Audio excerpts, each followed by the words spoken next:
This is the Albino Predator. It says Comic-Con SDCC exclusive here.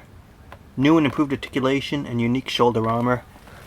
This is from the fan film Dead End. If you saw the Batman versus Predator, it was a fan film called Dead End. And there was one figure called Big Red. Well, this one actually is in the fan film. Well, sort of, because looking online, the two predators near Big Red on the final sequence, there's a picture of a predator way in the background, and that's the albino. And here's the albino predator.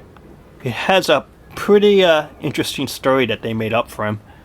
Devoid of pigment in the skin, hair, and eyes, the albino predator lurks in the shadows, enraged by the stigma of being ostracized for his genetic mutation. Albino's propensity for violence is extreme, even by predator standards. A member of Big Red's clan, the albino shuns most of the traditional predator weaponry, like plasma canisters, throwing discs, swords, and spears. He prefers hand-to-hand combat and will literally tear his prey limb from limb. The wrist blades, his only weapon, are used to eviscerate his opponents. So basically, he is an ostracized genetic mutation. Play in the predator race to his racism against other predators because of the way they look. That's just like a messed up concept. You could read into it from that. But here we go. Gonna open this up now and continue the review. And it has a very interesting story, this character, the Albino Predator. He is not actually an official predator in terms of being an official movie character by the company that owns the rights. And I don't know how the rights work or how legally it could be done, but this is the second Predator they made from that film. At least it was a costume made, and the producers did make him as an actual character in the film, even if he really wasn't used. But as mentioned, the lighting and the resolution are so dark, it's just really hard to tell what's going on in the film.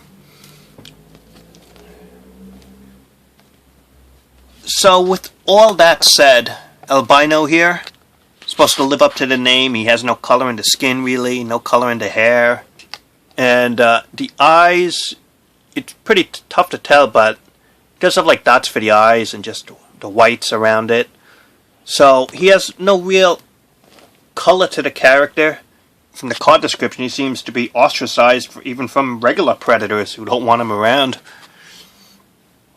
And he has no weapons other than the wrist blades, so NECA didn't give him any weapons because he's not supposed to have any. And besides being this albino predator, the thing that stands out the most is the orange color. It's like he dipped himself into a pack of Cheetos or those cheese noodles and he couldn't stop eating.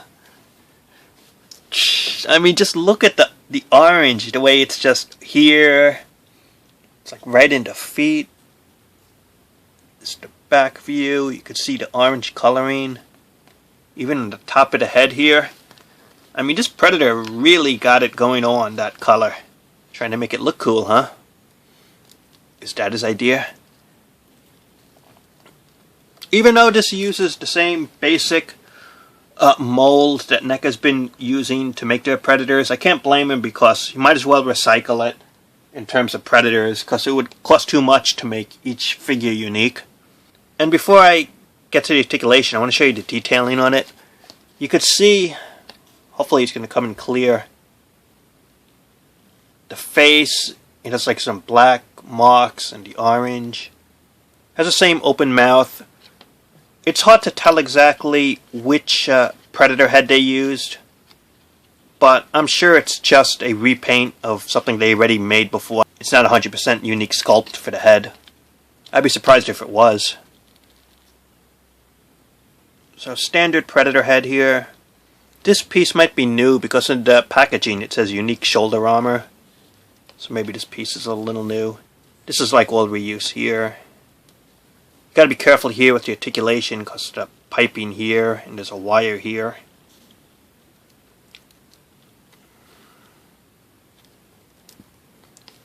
It's the wrist detailing. The armor has a very dark wash to it. It's hard to really get the details. Trying to get it here. Hopefully it'll show up. The body has the fishnet type look to it. You can see this right here. It does have the wrist blades. Goes in and out. But this one's bent a little. You want to be careful with these. It looks like these could easily break. The plastic doesn't look too strong at all. So you just want to be careful with that. Pieces of armor here. Skirt piece here. Reused from other Predators, but it still works well enough. Same here with the armor. And that's pretty cool. You can see the sandals he's wearing here. Detailing there.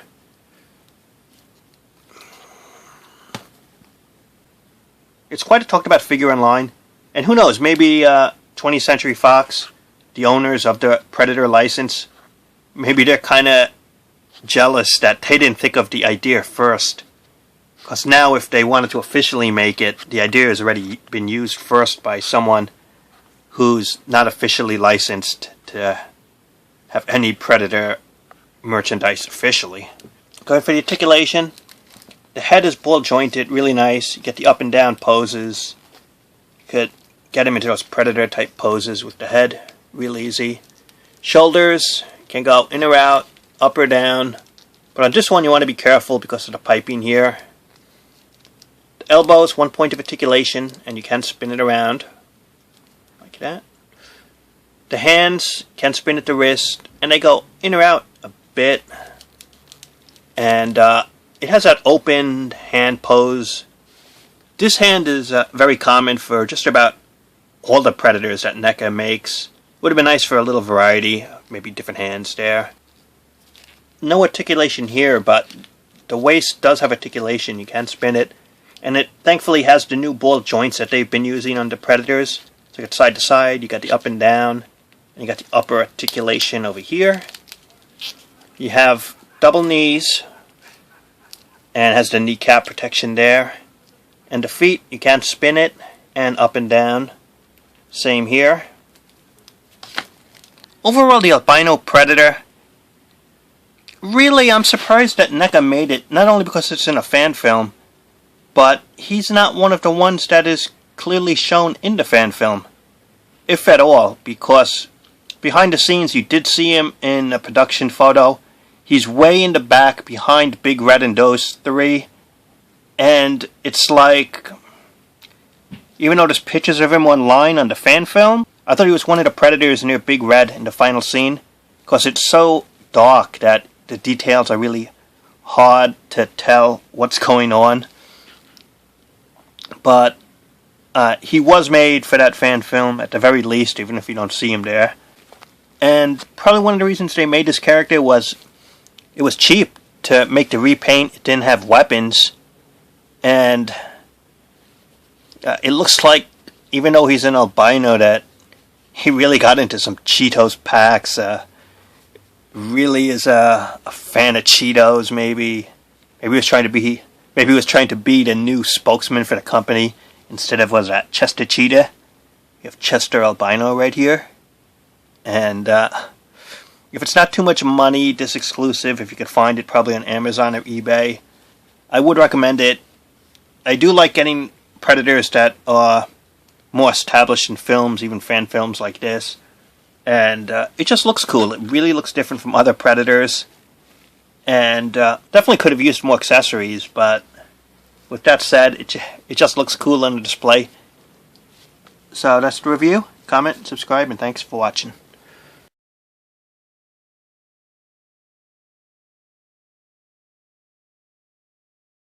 What's that you say? The Cheetos company is looking for a new spokesman? I think we might have just the perfect candidate.